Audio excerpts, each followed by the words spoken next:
the time. Well, we have just a couple of questions, Ken. So um, we have 5 more minutes, so let's go ahead and answer those. Um, Ron asks you to discuss the bullet point, establish independence. That was a couple slides back. Oops. Let's see if we can move up to on this slide. Okay. Um, let's see if I can remember what I was. Okay. For instance, a lot of times a typical farm situation might be something like this. For housing, imagine this situation anyway. The older generation skimped and got along and lived in a relatively small house. They became a little more successful and put up a better house, but it's pretty much in the backyard of the first house. And you know, the younger generation coming back is expected to live in that house and you know, pretty much be in the back pocket of the adults. Well, it just doesn't give them the opportunity to establish independent family life.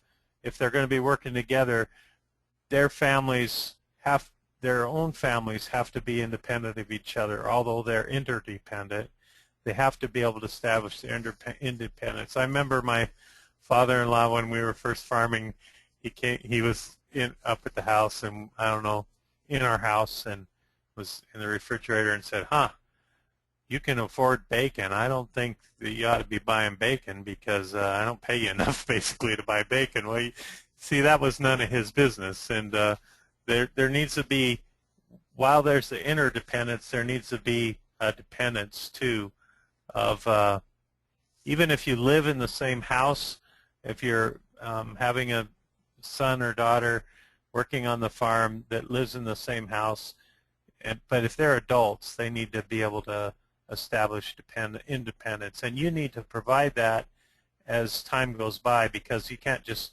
teach that on day one when they turn 18. You have to teach that as they go along. So another way is to give a youth an enterprise. So my father-in-law, when we first went to farm, he gave us a couple cattle, and he said, okay, these are yours, and we decided whether to keep the calf and keep the heifers and bring them back into the herd and build up a herd, or whether to sell them. Those are our decisions. So you can do that with the young people, give them, help them to get started in a particular enterprise, and then give them teach them independence as they move along. I hope that answers the question. Thank you. You know, and a follow-up question that Ron has, and I think it's really related to what you just talked about. He said that he and his wife farm with their son and daughter-in-law, and they also live together in the same farmhouse on the farm. He says often our strong personalities clash. Are there local Pullman or Moscow resources available to coach us, dare I say referee, on how to work together better? So do you have a suggestion about where people can go to get assistance? Well, you know, quite often when I'm in other meetings, they always say you can turn towards Extension and they will provide the answers. But there are people working in Extension at the universities that deal with, you know, family relationships more and communication skills more. That's one place to look. I'm not as aware as of other resources, although I'm sure there is. I know in Idaho there used to be like a hotline for rural people in particular, and I'm not sure if that's still operating. But Ron, I'll research this and see what I can come up with from our end of things. I'm at an annual conference at the University Inn with the rest of University of Idaho colleagues, so some of them here, I'll pick their brain tonight and see what we can come up with. Thanks, Ken.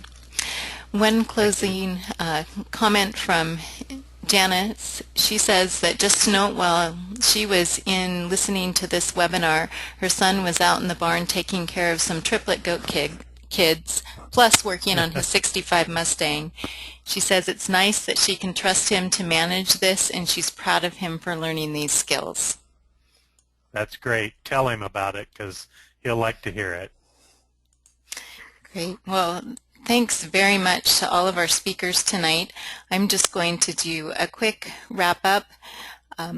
Please take an opportunity to do the webinar survey, and it will launch tonight. My apologies that last week it did not launch, and so I have sent out the week 6 post-webinar survey via email, and if you can provide those responses to me by Wednesday, as I noted, they're confidential, and I'll do a summary for speakers.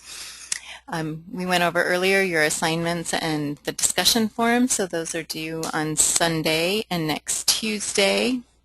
Next week we're going to be talking about food safety, and the readings and other assignments will be posted on Friday, as well as you'll receive the registration link for the week 8 webinar.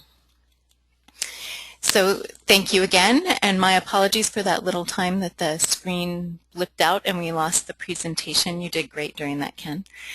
And I hope you have a great night, and again, please take a moment to complete the webinar survey that is going to launch in the next couple of minutes.